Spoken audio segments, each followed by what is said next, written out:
Russian officials say Ukrainian helicopters have carried out a strike on a fuel storage facility in the west of Russia. Emergency services say 170 personnel are trying to put out the flames in Belgorod. Ukraine hasn't commented, but Ukrainian aircraft haven't previously struck targets in Russia. The Kremlin says the attack will hinder peace talks with Kyiv. Well, I'm joined now by Jenny Hill in Moscow. Jenny, how much have we got that's verified about this incident? We can't verify it at this stage.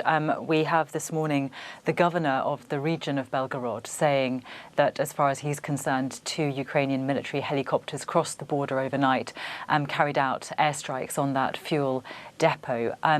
Interestingly, the Kremlin hasn't really confirmed as such the suspicion that this was a Ukrainian airstrike. But as you say, Dmitry Peskov, the spokesman, has said the situation will not create comfortable circumstances for the ongoing peace talks. They've resumed, of course, this afternoon in an online format. So no official confirmation. But this is, as you say, the very first time since the invasion began that Russia has reported a Ukrainian attack on its territory.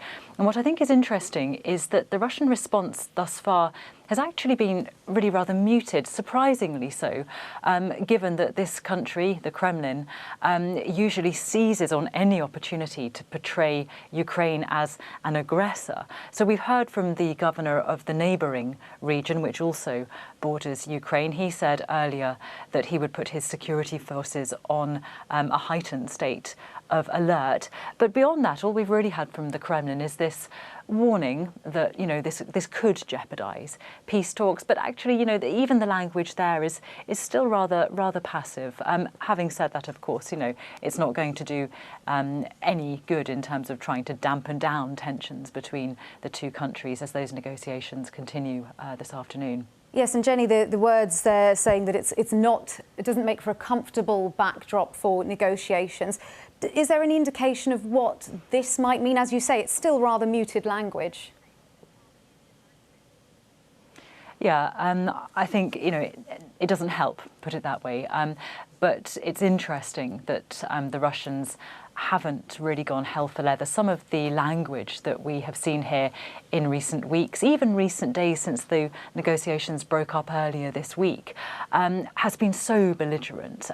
Moscow regularly accuses Ukraine of, with the help of America, preparing biological weapons to use against Russia. This is a narrative that runs even in, state newspapers yesterday, and some even this morning I saw, still carrying this as a line. So it is interesting that the language has been muted. Now, I wouldn't draw the conclusion from that the Russians are thinking, let's keep our response down for now so that the negotiations can continue, amidst a more peaceful atmosphere this afternoon. I think it's more likely they're still trying to establish exactly what has happened, because, of course, we still don't have the verification that this was a Ukrainian attack, before they perhaps decide on their response.